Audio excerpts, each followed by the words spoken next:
เด้อก็ออกไปยังสิออกทั้งขาว35อะไรเลี้ยอยู่3410แล้วปั้นก็พอได้พอละ50ก้อนเขาเลยอยู่34ก่อน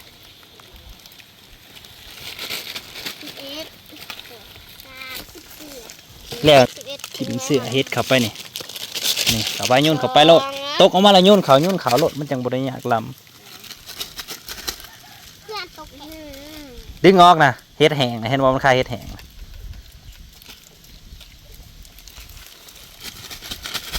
นั่นดิ33ง่ายอู้เฮ็ดกูดาวไม่กินได้ๆ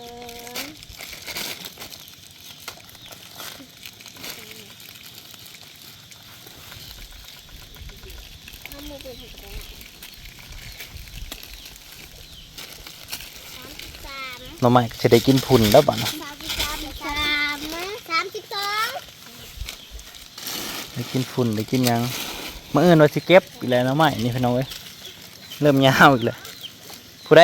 สนใจก็จองมาได้เด้อหน่อไม้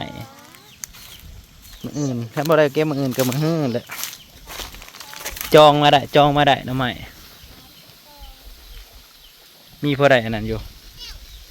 พอได้เก็บอยู่จักโลปลาย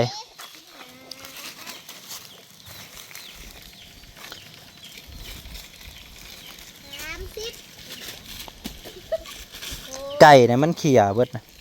ใส่เฟืองกับมันเขี่ยจนแปลนเบิดจะเขี่ยยังกระเด็กกระดอ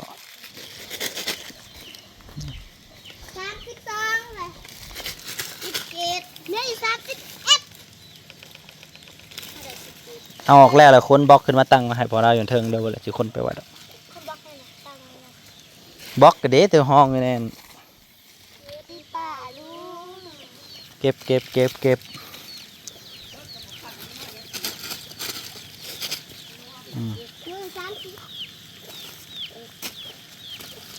มันเกิดเฟืองแล้วเขาก็ใส่เสื้อนั่นแหละออกมาเป็นเห็ดก็ได้ใส่ร้ายก็ออกครึ่งใส่หน่อยก็ออกเขาเรียกกับเบิร์ดถึงน้อยตามนั้น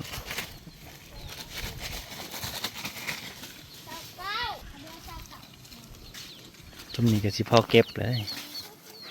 ยาวจะมี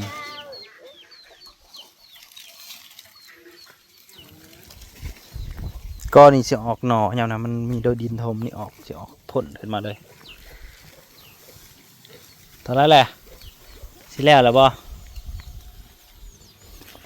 ยังจักรจันทร์ห้องสนั่น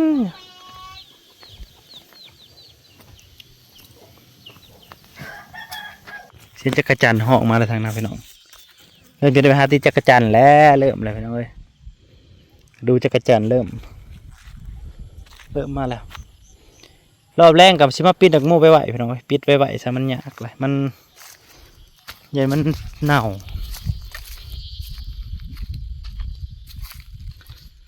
ปิดดักมูไปไหวนั่นนี่กระซุกเบิดแล้วล่ะเบิดแล้วแหละพี่น้องยังบ่ลายแล้วปิดไปเบิดซะมีลายมีหน่อยก็เอาไปเบิดพอดีเก็บบักโพดแล้วงัวทำมันสิรวยแทนเก็บบักโพดแล้วงัวทำสิรวยวะหมาไม่กระงามอยู่เลย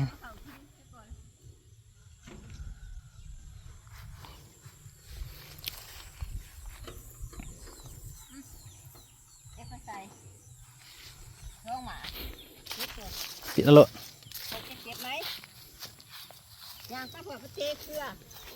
ผัดซุก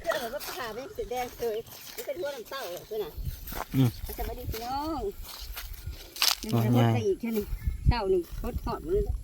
ปิดขวดเลยบ่ปิดไปแล้ว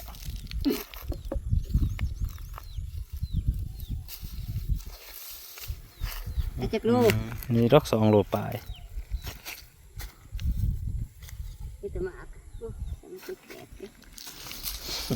เบิดเลยพี่น้องเอ้ยหน่วยใหญ่ครับบ่เรือแล้วแล้วมันน้อยๆท่านี้ละเกลือกับแห้งบ่เกลือกับเพี้ยมาลงเด้ก็เลยแห้งเบิด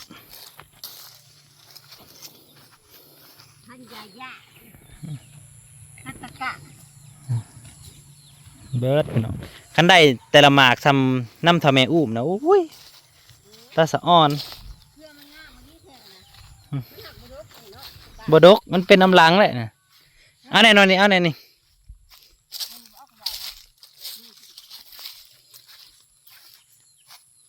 เอาบ่เดี๋ยวนี้ อืม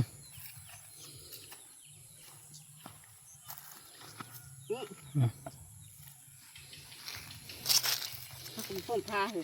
มาแล้วขาวเหรอ ก็ยีสุกเปิดแล้วล่ะเห็นทางได้อีกแน่ยูรถมา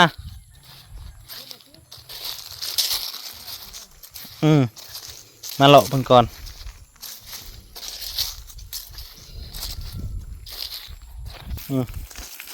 มันก็เป็นอันนี้แหละมันอายุมันแก่เลยมันชอดอันนั้นแหละ เป็นหงเลย มันหึงเลยเนาะ ตายแล้วเนาะ หญ้านี่เลยน้องเขาจะเอาไปเห็นไผ่หญ้าขายนะหญ้าที่เขาไปเห็ดกระท่อมน้อยนะหญ้านี่แหละเขาไปไผ่ขายกับไป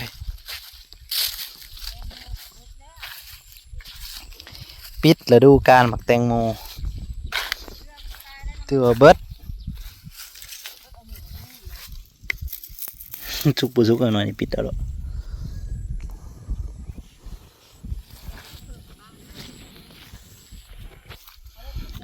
หมากใหญ่ทายกับปิดเบิดปิดฤดู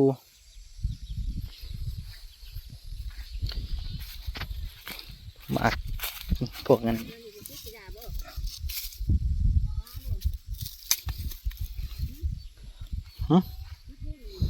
เป็นอะไร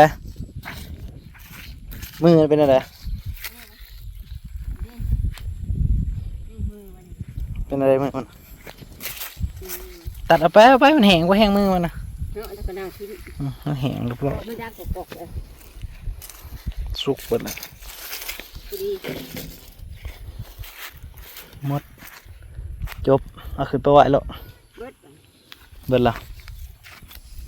มาหายห่วงมีแต่ห่วงแต่มันบอกโหดเท่านี้ ยัด โอ้แต่มันกระโพดอยังไงเขามาลักกระโพด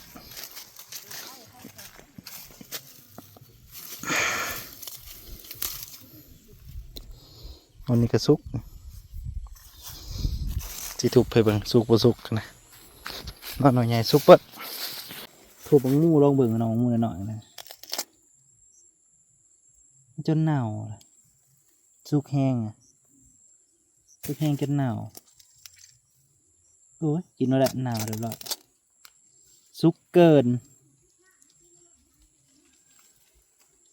สุกเกินไปข้าวโพดเท่ากับที่ว่าโอเคเลยพี่น้องมันจะมีหมากใหญ่มันอยู่แล้วนะก็บ่ใหญ่ไปแล้วพอมันอันนั้นมามันกับหมากมันก็ใหญ่อยู่เลย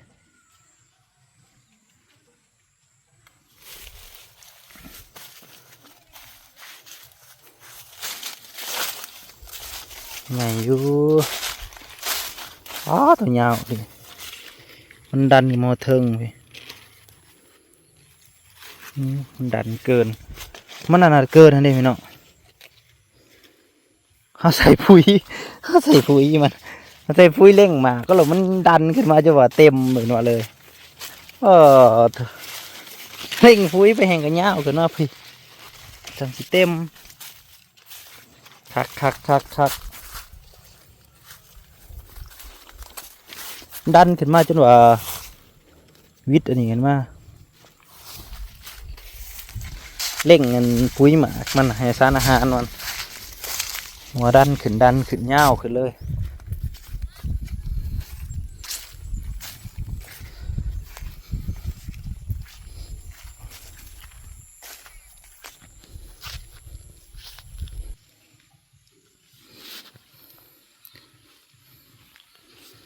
หัวใหญ่ก็ใหญ่นี่ใหญ่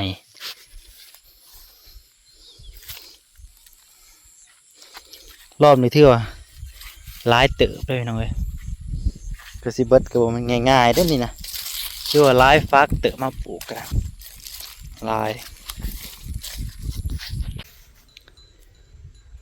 งัวควายเขาก็มาคำมันก็มาปล่อยเลยแถวเฮาเนาะพี่น้องเอ้ยปล่อยตามสบายเลยบ่ได้สนที่ว่ามันบ่มีหน้าแซงมันเขตแห้งแล้งเนี่ยปล่อยตามสบายห้างบ่แดงก็บ่เฮ็ดใหม่ซะอย่าเฮ็ดเลยไปเดี๋ยวแหน่มันไปเลยก็เบิดเลยอย่าเฮ็ดเลย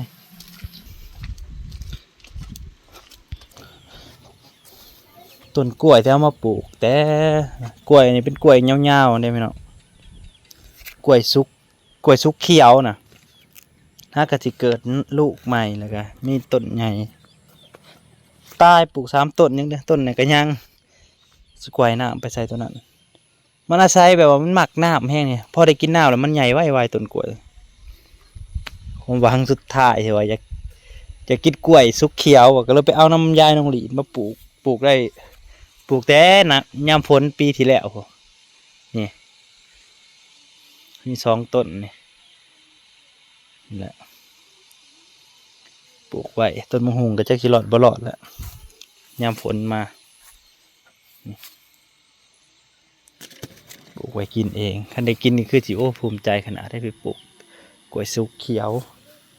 กล้วยหอมกล้วยง่าวบ้านเฮาเอิ้นพอกันใหม่เด้อพี่น้องขอบคุณลาที่มารับชมเนาะ